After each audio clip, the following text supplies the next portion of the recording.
What is up, everybody? Good morning. Hobby Hotline.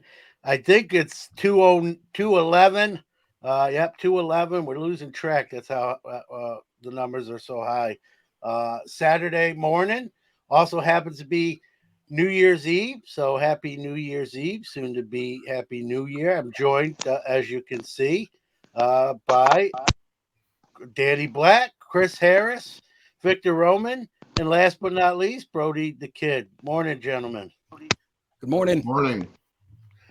So, first thing I want to do, unfortunately, the last few days have not been kind to people passing away. One is really a hobby related, passage, but I want to definitely, say some rest in peace to a few people. Starting with, I don't have a banner for him, but prior Pope Benedict passed away this morning. Rest in peace to Pope Benedict. And someone I grew up, but the last two people we're going to talk about here were passing away. Two people I kind of grew up with. One here, Barbara Walters, passed away last night. Growing up in New York City, just the interviews she did, and the dignitaries, and she always asked a tough question. Right? She never bowed down or catered. Something I'm not comparing myself to Barbara Walters, but something I try to do hobby wise. And then the next gentleman, some probably more hobbyists are very familiar, especially if you're in your 30s, 40s, or older. That's Don West, 59 years old. Uh, Chris told me he was battling a brain tumor. So Don West, we're all familiar with the late night. He also went into wrestling post his late night sales career.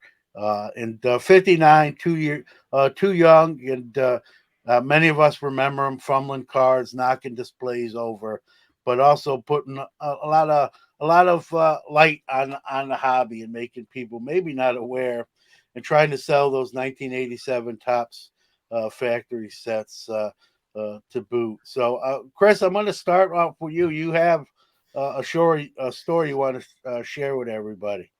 Yeah, I think for most of us in our generation that were there, Don West was kind of like must watch viewing only for, I don't know, the irony of it, ironic viewing.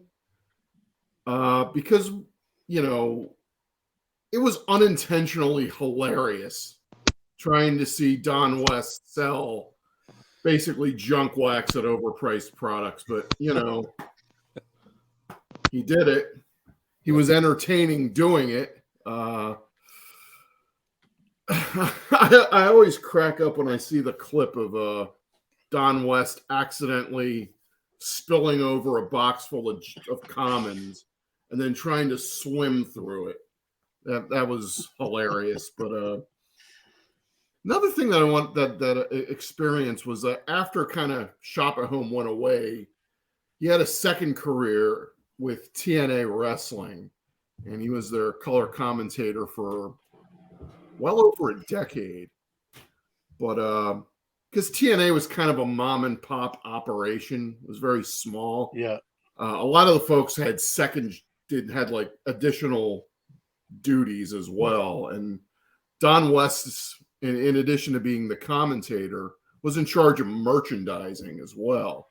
And TNA sold a lot of merchandise under Don West. And in fact, probably sometime, I guess around 2007, 2008, I went to a TNA house show in Philadelphia. And during the intermission, out came Don West to the middle of the ring, and he was in his element. He was selling stuff, selling T-shirts, giving it the hard sell. And, to his credit, the merch tables were pretty busy at that show. So, yeah, Don West. He was really, Chris, I don't know if you agree with this or anyone else here. We all, a lot of us know about Mr. Mint. I had my meetings, run-ins with him from mostly from a distance, but sort of the mouthpiece of the hobby, the loud vocal guy. West was right there. He was kind of like the nighttime version of, you got Mr. Mint during the day, and you got Don West at nighttime. But whether you like them or not, or the shtick, about both of these gentlemen, they brought attention to the hobby. Some people didn't like the fashion they did it in, but the fact of the matter is they brought a lot of attention and passion to the hobby. And Chris, he didn't just drop comments. I remember watching one night, and he had the '89 like upper deck set up there with the Griffey. Now at the time, that wasn't as big of a. It still was a big deal, but not like we know it today. And he literally knocked it off, and he's like, "Man, I hope that Griffey's okay." So just funny moments. He wasn't. He had some clumsiness to him, but I think that made him who he is. Victor, any remember? Did you know of him, or what your thoughts? Well, definitely. We have the platform for sports card content here on YouTube, but before YouTube, we had Don West giving us sports card hobby content on television. Hobby legend in my eyes, just an absolute. This guy was just the salesman of all salesmen when it comes to sports cards. I remember living in the Chicagoland area and a big Jordan collector. I remember vividly the episode of him trying to sell the Nike promo card. It's Giving it it's going to be the rookie card, right? Yeah, it was a rookie card, and maybe he's indirectly responsible for the true rookie specialist. That thing was going to be the biggest investment for everybody. I mean, get them while they're hot, type of thing. But really, spent many years watching Don, and I just love his content. I'm going to have very good memories of Don for the rest of my life, anyways. Yeah, and he those. If you were in New York, you might remember a guy called Crazy Eddie. He used to sell like electronics during the commercial. He reminded me of the hobby version of Crazy Eddie. Prices are insane, and just that sort of shtick and loud, and you better not pass this up. You'll kick yourself later. Brody, you're a lot younger. You're the youngest guy on the screen. Do you have any recollection? Do you know who he is? Yeah, I mean, I've seen some of the clips. Boy, were they funny. I've got 19 factory sets, 2 vending boxes, and a rack pack box, all for just $199. Yeah.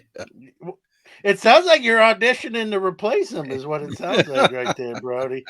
You got my vote. Like we need a new Don West. We got Brody the Kid late night. But yeah, gone, but obviously not forgotten, and will live on in YouTube lore, and you can catch all those clips. And I'll probably look for that '89 upper deck set mishap.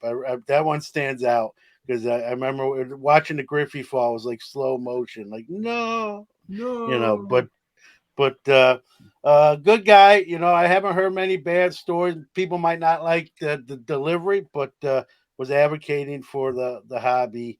And rest in peace, Don West, and to everyone else. All right, 2022 is coming to a close. I'm shameless plug. I've been married 24 years today. I'm waiting for my invite to the White House. Check the mail every day. No such luck just yet. But it's been I don't know about you guys, but man, 2022 seemed to go by quick. I guess that means they say time flies when you're having fun. Lots of news stories, right, in 2022, including almost a year ago today, January 4th, 2022. Fanatics made the announcement that they had acquired Topps. And no one kind of saw it coming. I remember, literally I was sitting where I'm sitting right now. I had my phone right here. It lit up with like a notification, and I read it, and I read it again, and then I opened it up because I'm like, I'm reading something wrong. Maybe they're doing something together. but I know I just didn't read like Fanatics acquires Tops, and obviously we know that's exactly what it was. And we haven't seen again. It's less than a year, 361 days to be exact. So we haven't really seen the full effects. I think this is the biggest hobby story, so we'll kind of get it out of the way. Again, almost a year in. Thoughts on what we've seen so far and what we might see in the coming year with this acquisition. I don't know who wants to go first, but Well, I go ahead, Chris. I think 2023 is going to be the first year where we really see the influence of Fanatics on the Topps brand. From what I understand, it takes Topps about a year to fully develop out a product. So a lot of the products that have come out this year were developed before the purchase was announced. And I think a lot of the products that are going forward from now are going to be more Fanatics influenced. For example, we still have no idea what 2023 Topps or any other Topps baseball product in 2023 is going to be yet. I know a couple of months ago they released that prototype of the Adley Rutschman card with the design for 2023 Topps. We have no idea what else is in that product. And, generally Series 1 Topps has come out in late February. So if it's coming out in late February this year, we have no idea what the set size is. We have no idea what the insert themes are or anything else. So that says to me that maybe the new regime at Fanatics may be overhauling, maybe giving a lot of the Topps baseball brands some much needed overhauls in 2023. And that's some facelift. thing. Well, I will say this, Chris, like you said, they released the design for 2023 with the Rutschman example. I like it. It's better than some of the past years, and retreads of sort of kind of plain, boring designs, at least in my opinion. I think you're right. I think 2023 we're going to see more of Fanatics, fingerprints on things as releases come. Hopefully, some of the delays that we've seen due to the pandemic and supply shortages, hopefully those most of them are rectified, so that doesn't continue. I don't know if you saw the comment from Clay Phillips. I'll put it back here. He's concerned or thinking that it might be junk wax 2.0. We are seeing hobby Topps products in places we haven't seen prior in different stores and Lids now. Lids I get. I mean, that's obviously a Fanatics company under their umbrella, so that doesn't surprise me. But we're seeing them even in other stores that are not necessarily Fanatics owned or controlled. They're I think we're gonna see more of that direct to consumer model. I think they're even doing the Montgomery Club this year more so. There's going to be less free sets and more opportunities just to buy online exclusives through being a Montgomery Club member. Brody, Victor, any your thoughts on some of the stuff we kind of brought to the table? Yeah. As far as let's rewind to a year ago, exactly a year ago today. I think what made the news on January 4th so big was just the anticipation that everybody had, the almost having anxiety about what's going to happen with all of these license changes. And there was so much speculation, so many questions that everybody had, so much unanswered questions, right? And there was like zero indication given by Fanatics. And then when they dropped the news on January 4th, like you, John, and probably everybody else, I mean, my mouth dropped to the ground. I just could not believe the acquisition of Topps. And it was like, it seemed like everybody was relieved, right? It just good on the hobby that they ended up making that purchase, because we were wondering. As far as 2023 is concerned, I really don't think there's going to be. Again, we're just talking our opinion, right? But I Yep. don't think there's going to be too much changes as far as Fanatics dipping in the design elements and all of that. I think they're going to leave that up to Tops. They're going to let Tops be Tops and just let them do their thing. But at the same time, I think Fanatics is going to be re-establishing the distribution side of things. I think that's where they're going to really, as we saw this holiday season, they made sure that all of the stores were properly stocked at every store, that there was product out there for collectors. And I think that's where they're going to put their focus on in 2023, even with the online exclusives that we were just talking about a moment ago, which I have problems with, but that's a topic for another day. But as far as design elements, I don't think they're gonna. Maybe not this year. They might start dipping their toe a little bit more in the years to come. Yeah, and especially when the licensing runs out for Panini and the other brands that have them, which they'll be taking over, which will be. I think you're right, Vic. 2024. I think we'll see more. I kind of echo this sentiment. I want to get this comment. Mad City Brew. My heart broke when Topps was bought by Fanatics. That was my first initial reaction to Mad City. I'm a Brooklyn kid. So I grew up with Topps as being its own entity and sort of the hobby for many years by itself, in a sense. And so when I read that on my phone, my initial reaction was exactly the same as yours. Very stunned, kind of sad, a little. I don't want to say scared. Wasn't concerned, like what was going to happen with the brand and that sort of thing. Now this far out, obviously there's nothing we can do about it. It is what it is. I'm optimistic that maybe a fresh approach, some different ways of doing things, some new eyes might do some great things for the brand, for the hobby in general. Brody, kind of you were the Topps kid. Your thoughts when you seen Fanatics will be owning Topps. Yeah, so I don't think we'll see too much next year. I think we'll might see a little bit, but I don't think we'll see that much in terms of just stuff that Tops can do, or if it's Fanatics like having Tops do this stuff.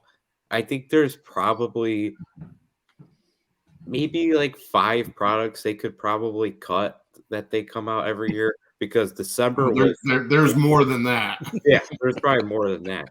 December was jam packed with new releases, and Bowman's Best hasn't even come out yet, and that's usually the last product of the year.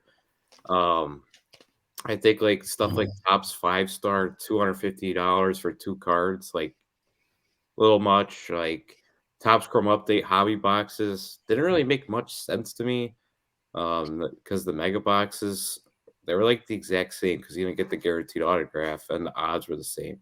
So like, there's stuff like that they could do, and definitely getting those products out quicker and not shoving them all into December like we saw here. I mean, it's a good to have a good amount in December because it's holidays, good presents.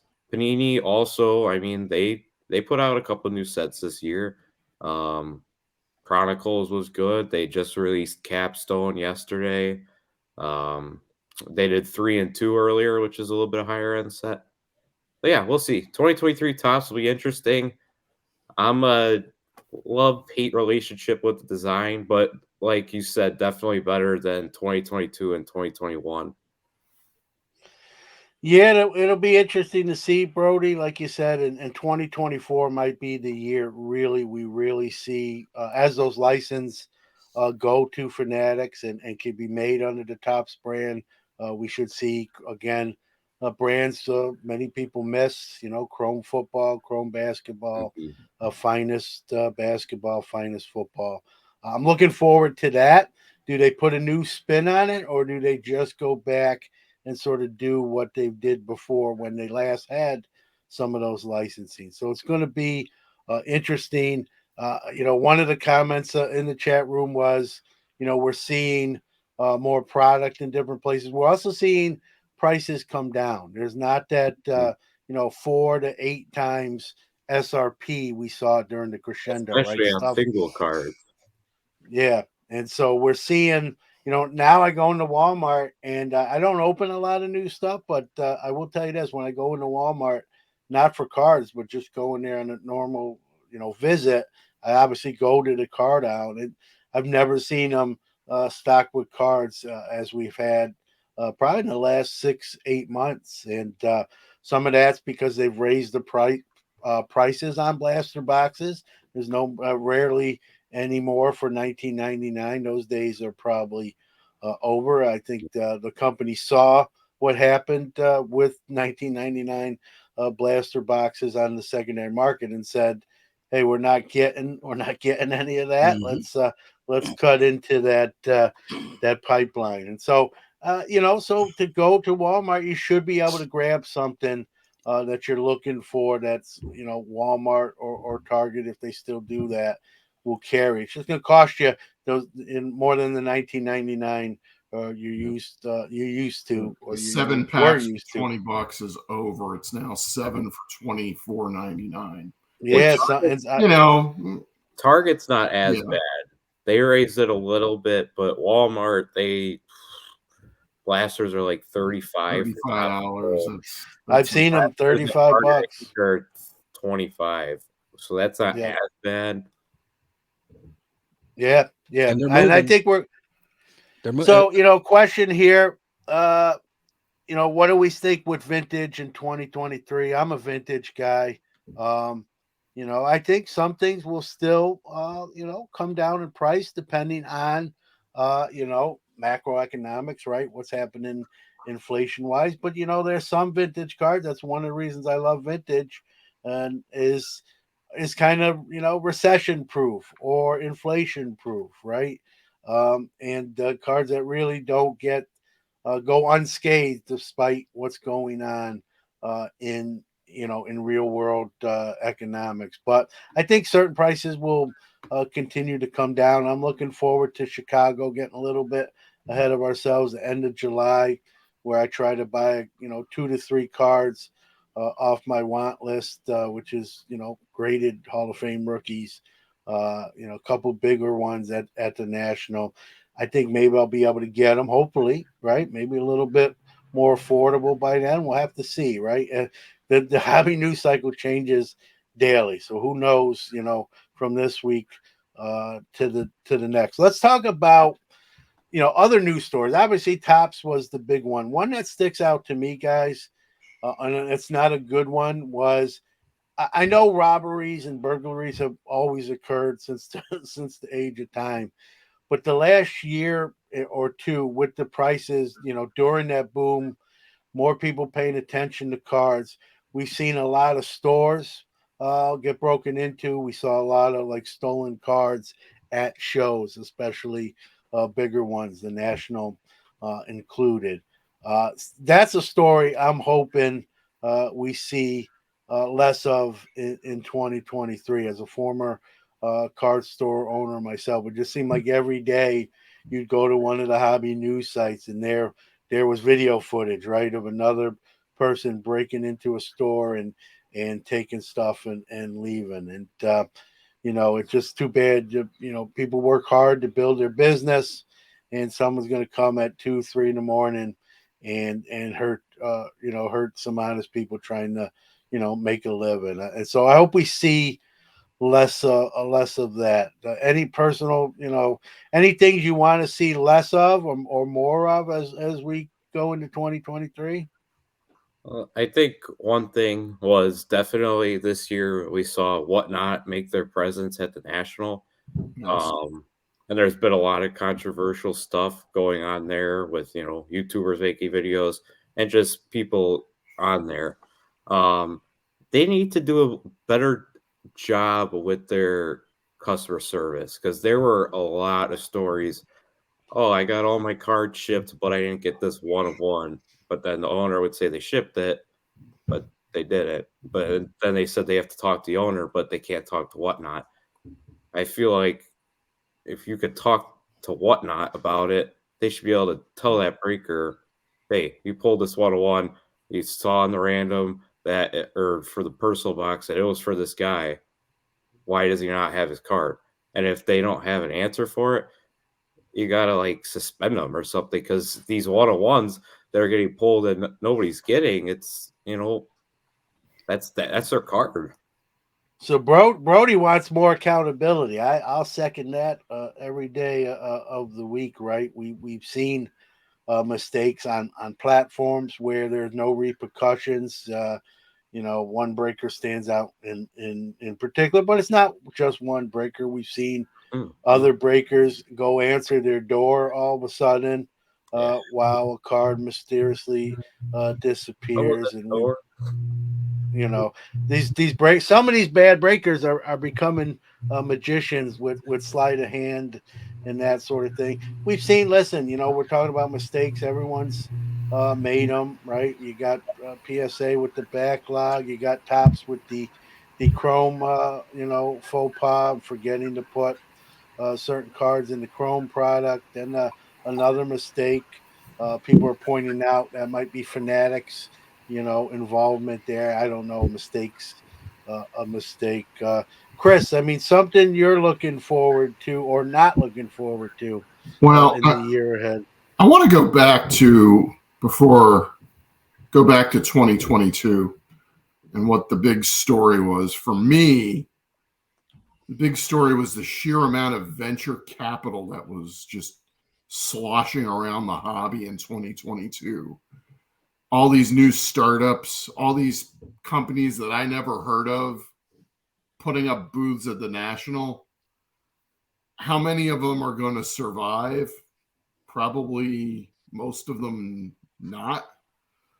I'm a big believer in history going in a cycle, and that history tends to repeat itself every 20 to 30 years. And I tend to believe that 2022 will be a bit of will be looked back as a bit of a transition year in the hobby, a lot like 91 and 92 were.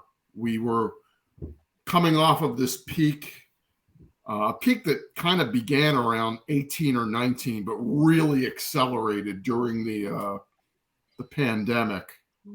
And 2022, especially the latter half of 2022, we're starting to see the hobby plateau a little bit.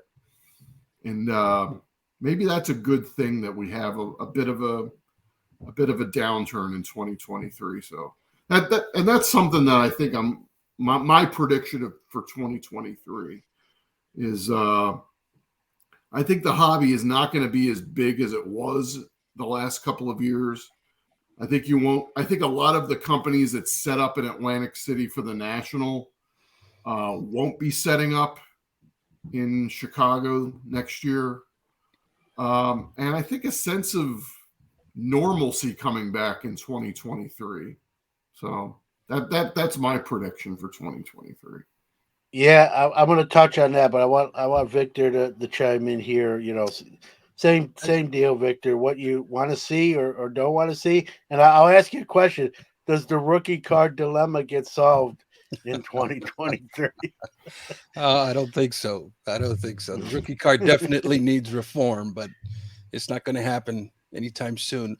As far as the question is concerned, what we'd like to see less of or more of in 2023. And I think we touched on it a little bit. I think Brody brought up like more transparency, more accountability, that type of thing. And what I've been noticing is for a long time, there just seems to be this thick wall between manufacturers and the hobby per se. There's just, and we scream, talk to us, be transparent, explain to us what's going on and that sort of thing. And I have been seeing card manufacturers start to do that, especially Topps.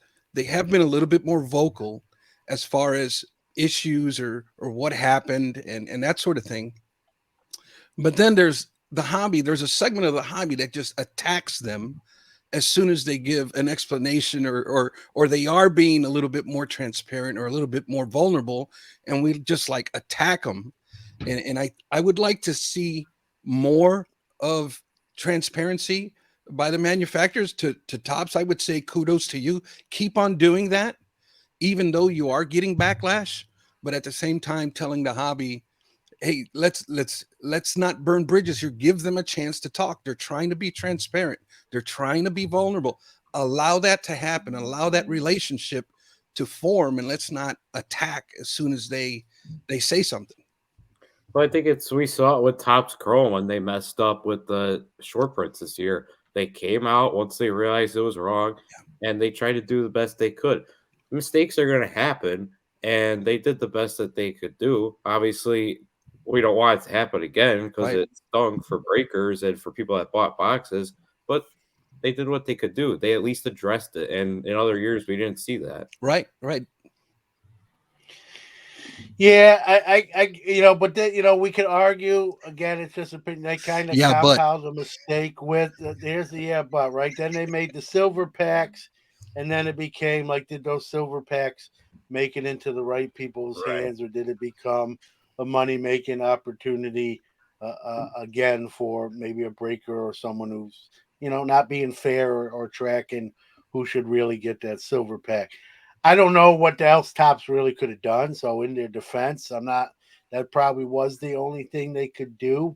But it sort of led to, it kind of compiled an original mistake into another dilemma where these things were getting, kept by certain people instead of being redistributed to where they needed to go. So, piggybacking off something Chris said too, where, you mentioned, Chris, we're going to see some of these upstart new companies that we saw at the National Atlantic City.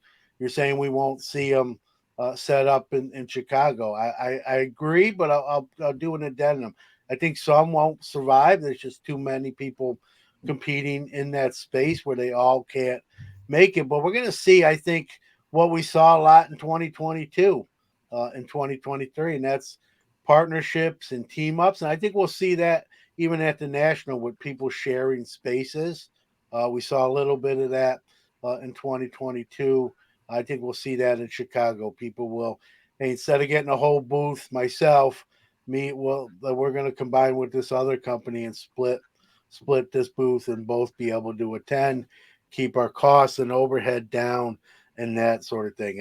I think we'll see that not just at the National, but I think we'll see that what we're seeing now, right, with Loop and PSA and PWCC and SGC kind of doing these partnerships and agreement. I think we'll continue to see those as the years move along, especially, with the way pricing is and that sort of thing. So any thoughts on the partnerships and the team ups, if you will?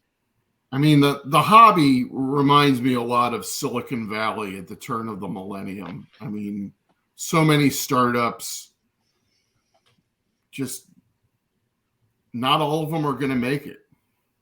Not all of them should make it either, to be honest. Yeah, and Chris, we've seen that already, right? We've seen sort of the demise of Star Stock, which came on very strong in their initial when they launched, right? We don't hear about them anymore. Another thing I want to keep close eyes on is, Beckett's got new leadership now.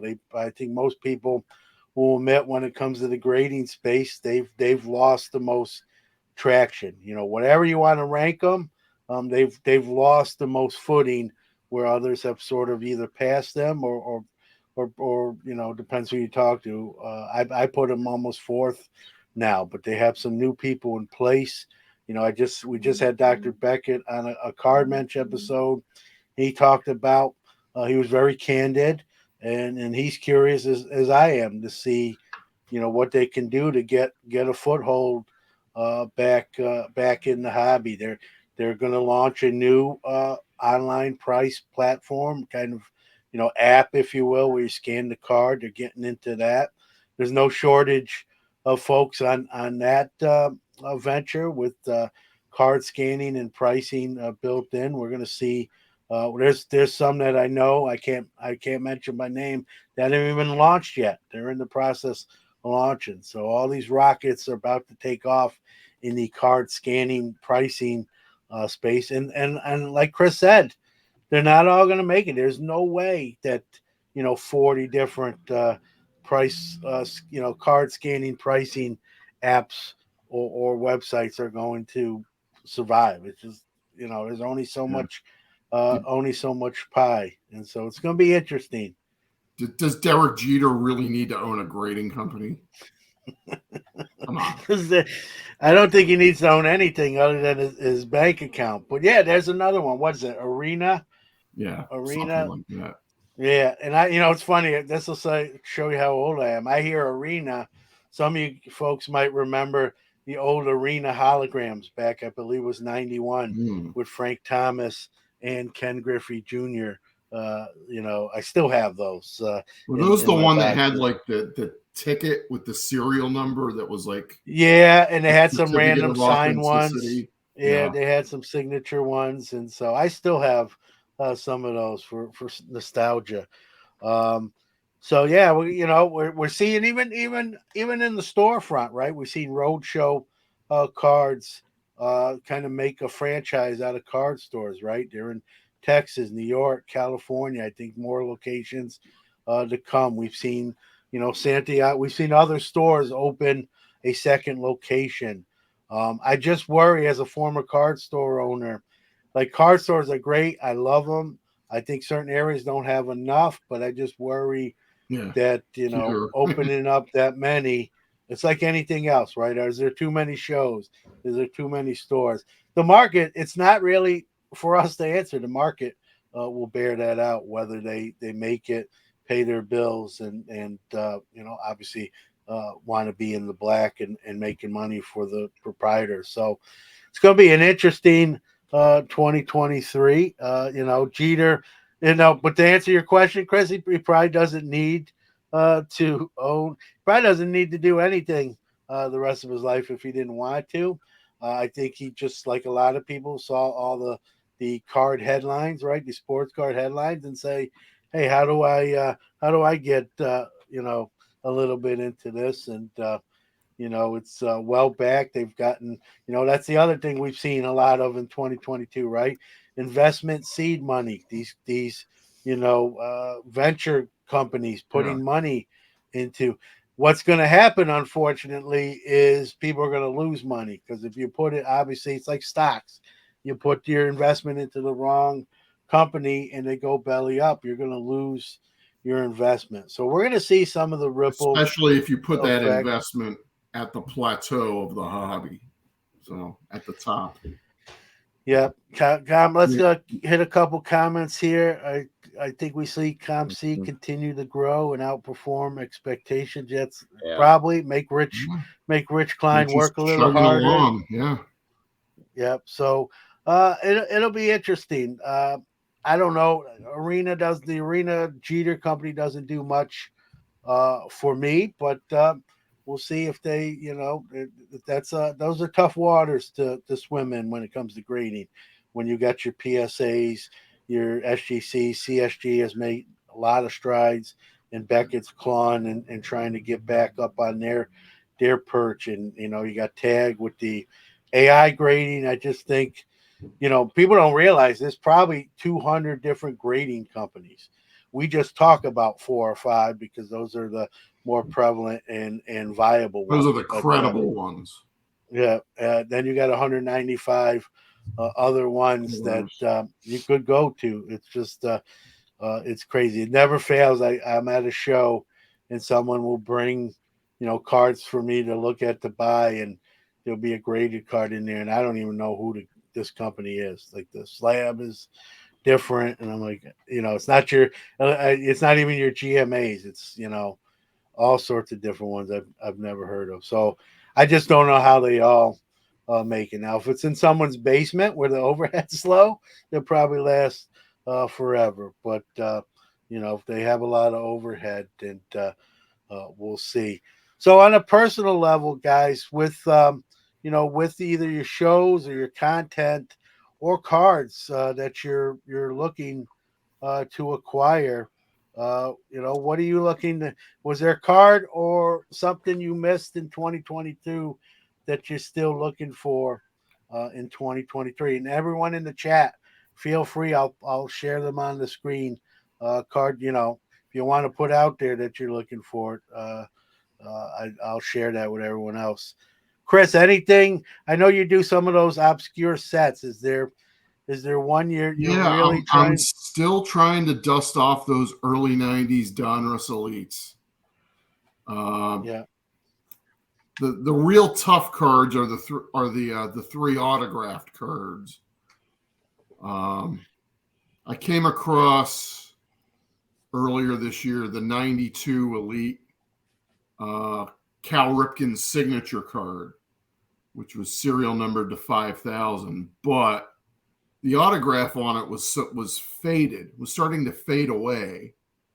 I think he signed his cards in blue Sharpie, and these were like faded away to almost like a blackish gray, which I think to me says it was probably left out in the sun a little too long. So the guy went at $300 for it. And I don't know if I'm ever going to find that card ever. Are you trying to get like the super run, Chris? You're just trying to get everyone? The Elites. You know how close you are? 3 signatures. So you're pretty close then? I'm pretty close. I think I only need like one and the signature to complete the 91 set, and a couple of more to complete the 92. So, but I don't have any of the 3 signatures. So I think it was Sandberg in 91, Ripken in 92, and Will Clark in 93. Because you just don't see them. Yeah. Well, if you have them, Chris is your guy. Contact Chris. Yeah. Victor, I know you were doing. So.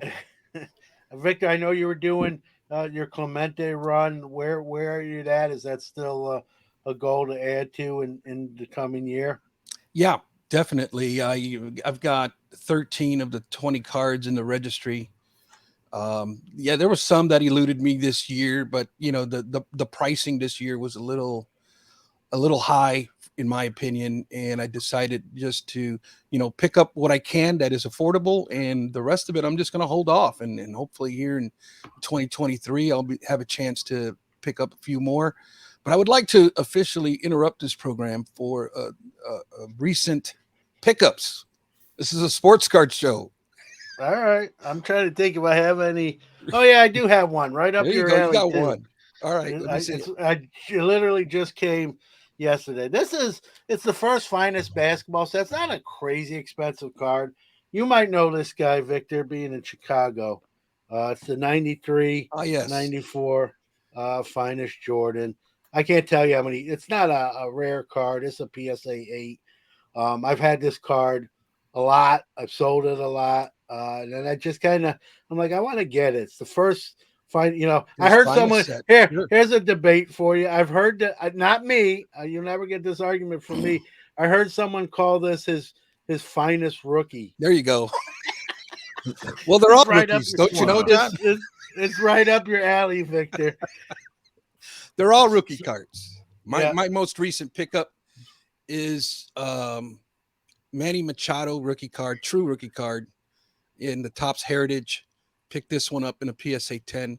Great price. I tell you, I've been studying a lot of stats here lately. Manny Machado is on the road to the Hall at only 30 years old. If you look at the numbers this young man has and the hardware he has, man, this guy, this is the type of stuff. I don't like prospecting for rookie players. I like prospecting for Hall of Famers. Under the radar guys. Under the radar guys. And when you do the homework and you start studying the numbers, it's like, wow, this kid, I mean, sky's the limit if he keeps his head on straight, right? Yeah. No, nice pickup. PSA 10, can't go wrong there. Brody. That's nice 2016 Topps signature of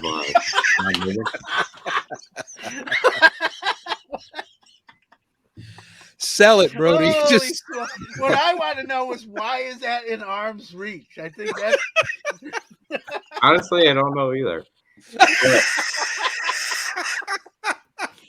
Oh, that's funny. But in all serious notes, the Daily Rip kind of counts as my pickups because I get to choose what pack I want to open. And the other day we pulled this Sage Artistry Bryce Young autograph, number to 10. That was There you pretty go. cool. That's a good one. I'm gonna put some of the comments on the screen. What other people are looking for. It's a great opportunity if someone might see it, and be able to help you out. So let me try not to miss any here. Chris Logan Ward, if 1989 Winner's Circle, Lee Petty. So if anyone's got that one, I got a Will Clark auto from my box my mom bought me Tuesday morning way back. Paige and Dinabini, working on a 73 tops in 2023. Got the Ron Say rookie already. Yeah, right. There's another guy on there with the Ron Say, but never might not have never heard of him. Ron Say the Penguin. What else? John Miller. Looking for 55, 56. Willie Mays in the centered PSA 6. I think I waited too long. That sounds like me and a guy named Jackie Robinson. I waited too long, too. Don't feel bad, John. It must be something with guys named John. What else we got? Stoops Curiosities need 65, 67 tops for my set. Yes, the big ones like Seaver, Carew, and Robinson. And a comment from Pino Man too. He said set collectors are a dying breed. I sort of I'm the poster boy for that because I used to be a set collector, guys, and as my room got tighter and tighter with other things and cards, I've sort of gotten away from set collecting. I sold a lot of my sets or gave some away. The junk wax era sets. I gave them the kids or Children's Hospital. So I really don't do sets too much more. The closest I'll get to that is if I buy a set like near complete.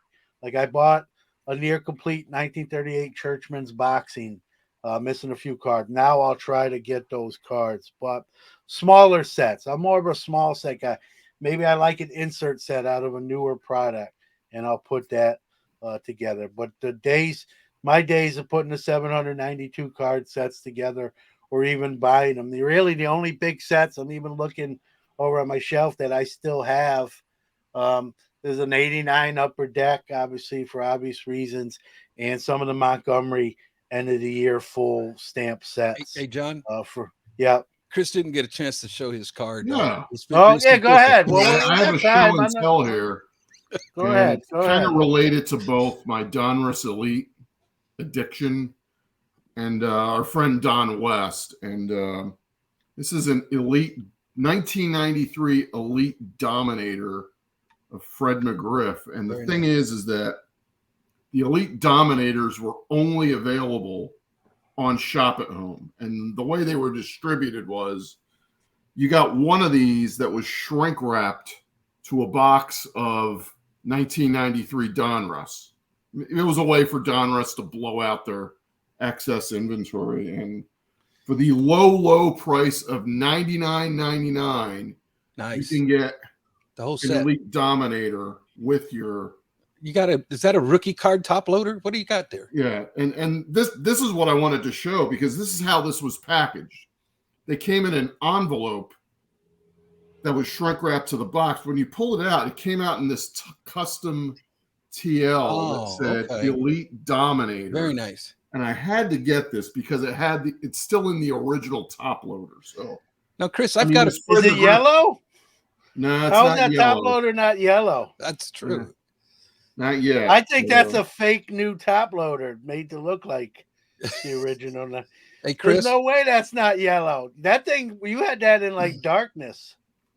Hey, Chris, I have found, and I have a few Dominators myself, but I have found over the years the gold foil right above the word Dominator seems to always fade away on those or scratch off.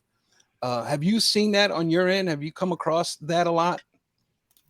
Not really. No? Okay. I have a number of I pulled out what Dominators that I have, and you're building the set? Yeah, of course. and not really. Are they holding up See- good on your end? They're holding up really good on my Okay. end. All right. The thing is that the green border, it's almost like a prism mosaic style border. Yeah, that set was These years ahead of ship its time, easily, man. But yeah, Years ahead of its time. yeah. Yeah, But Pepino and anyway, Man. it was a way for Donruss to blow out their inventory of excess wax boxes. You got one of these, $100 for a box and a card, or $89.99 without the card. So Those were a somebody big paid chase card, man. $100 for this card. So, but I found it for like $5. There you There go. you go. And Bad there are ROI some there. autographs in it too. So. Right. Pepino Man wanted to add Pepino Man hunting to put the whole Mantle run together. He said excluding the 52. Bo 1 million Cubs says he should have his 1 million Cubs by the National in 2023. I've tried to talk him into starting a 1 million Mets once the 1 million Cubs are complete, but no, he said no. But we got JK in the green room. Going to bring him on. John Keating. What's going on? Bo will not complete his 1 million Cubs by 2023 National. John Keating says Or, no. John's going to try to Put buy all some the action Cubs on up this, before John, him. or- Yeah, the over under is 920,000. I'm taking the under. It's turned into a gambling show. Speaking How of gambling, you hear about Drew come- Brees? So No, Drew Brees was pimping a gambling site, and then he forced Purdue into hiring him as an assistant coach for yeah. the bowl game, and then apparently he screwed everything up, and they had to stop taking bets on the bowl game because you can't be a 'cause coach he's and be Oh. pimping. conflict of interest. Yeah.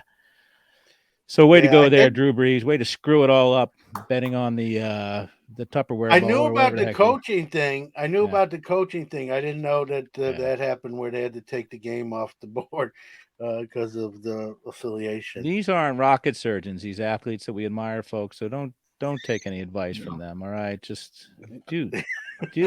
They may know how to throw a ball down the field, but they certainly probably can't tie their own shoes.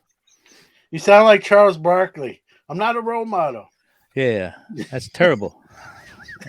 Terrible, Drew Brees. Well, John, you're here. I know we kind of was early in the show. We talked about some of the top stories from 2022, things you're looking forward to or not looking forward to in 2023. And anything you want to, we got 7 minutes left. Well, I'm not going to take up all 7 minutes, but I'm the most shocking story of 2022 for me was I saw Brody didn't have a hat on the other day, and I was wondering if he'd gotten a hair transplant or Scandalous. yeah, it's the first time I saw him without a hat on his Just changing it up. yeah, just is it a wig or was it your real hair? Oh, that was my real hair. Asking for a friend because I might be in the market for a piece like that. And Chris, that shirt, what shirt are you wearing there? Is that a Bimbo shirt? No, that's the Artisano. Is that their new sponsor, or is that how long have they been there? It's the same sponsor. They Yeah. have different sponsors for the home and the away jersey. Gotcha. Sara Lee Artisano bread owned What by do you think of Sara Lee owns Bimbo? yeah. Okay. What Or do you think Bimbo about owns Sara Lee. So Ronaldo? Have you guys talked about him from signing in Saudi Arabia, Make the $75 money. million a what year? I understand, he almost went to Sporting Kansas City. That's I'm not 75. making They're that so up. close. They're so close.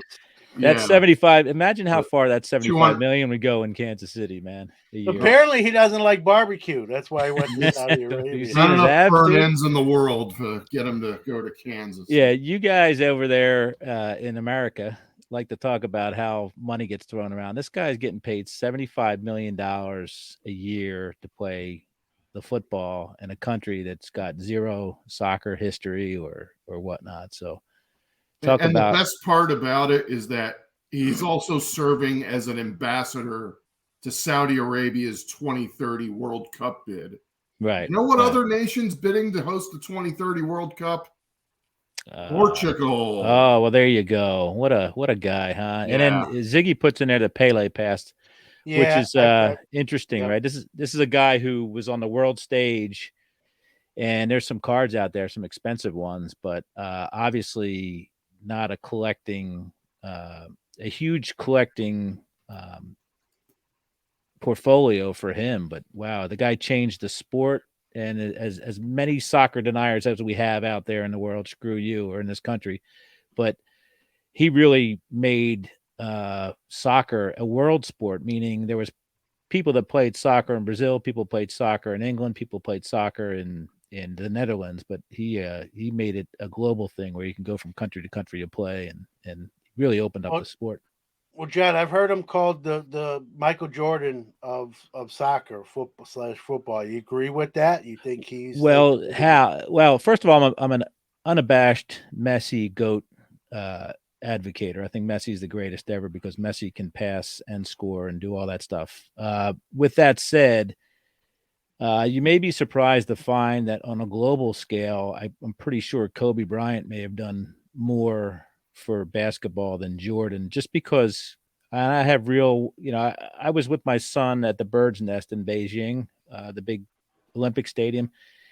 And we said hello to people. And the first thing they said back was Kobe Bryant. And it was funny. It was the most, it was funny, but my son laughed at me. He was like, why are they saying Kobe Bryant to us?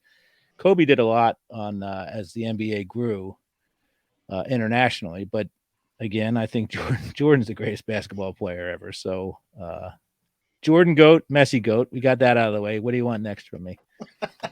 Well, hey, listen, you're a vintage guy.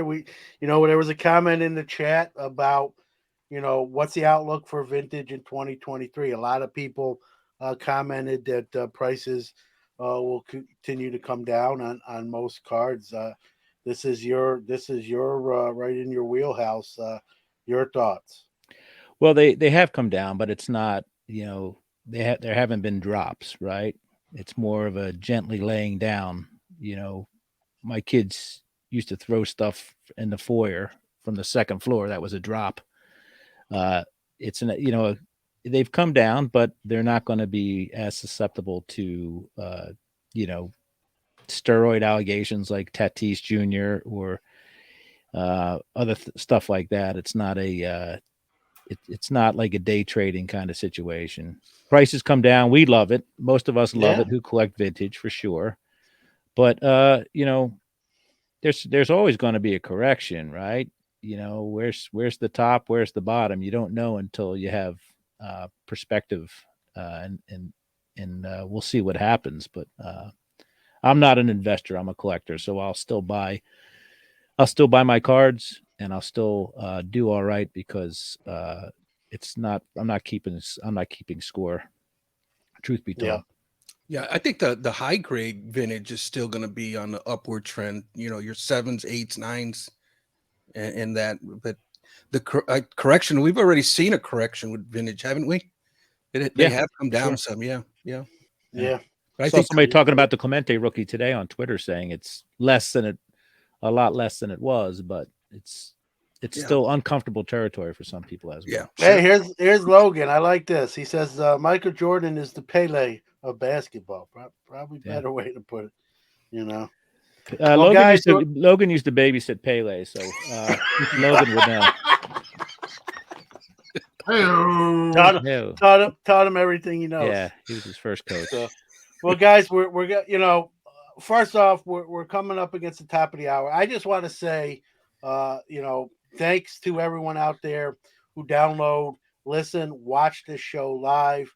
Thank you to Bench Clear for allowing us to bring it over on Saturday mornings a couple months ago. Again, thank you to everyone out there. I'll give everyone, Brody, we'll start with you. I know you got a live rip tonight for New Year's Eve. So go ahead and tell everyone about that.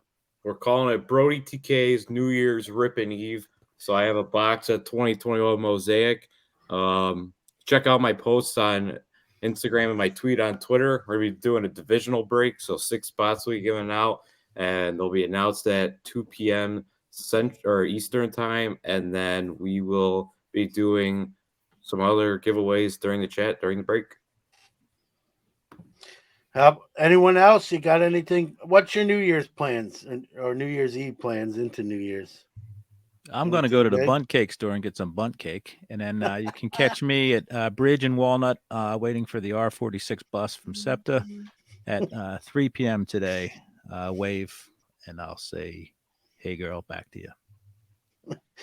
Victor, Chris. I am going. Me and my wife decided for the first time in 20 years, we're going to stay home tonight. Nice. There you go. Beats falling asleep on somebody else's couch, Victor. Right? Chris, any big plans? I just don't get New Year's. It's just a day on the calendar. What happened? What are we celebrating? Yeah. Big deal. Well, we're celebrating our new diets that we're Yeah. all going on starting tomorrow. We're going to be better and all the resolutions we make and don't keep and all that good stuff. But again, for me, it's my 24th wedding anniversary. We're going to do an early dinner and then come home and watch TV and have a few beverages and not to be, about 5 years ago, we were rear-ended by someone Ew. under the influence. So we try to get in early. My wife's a little bit sketchy, but understandably so. And so we'll go early dinner and then watch some TV. What, Brody, you're showing off your hoodie. Go Bulldogs. Watch them crush Ohio State. Yeah, I think that Wow. will. I do think Georgia's probably going to win the whole thing. Which you're from Chicago, Brody. Yeah, I got history though with Georgia, my family. These All kids right, don't. all They're right. This is the Xbox generation, ESPN 30-second clips. They don't know anything about it. They don't even flip the other side of the cards over to look at the back, John. I just thought he was bandwagon, but he's got Notre Dame in his backyard. I know. True. I So- know. Yeah. All right, guys, everyone out there, thank you. Hey, be safe tonight. Be well. Happy New Year, everyone. Thank you again for everything this past year. Bench Clear for allowing us to be on this on Saturday morning so more of you can hear and see us. And I guess I'll say it. We'll see you next year. Keep on rocking.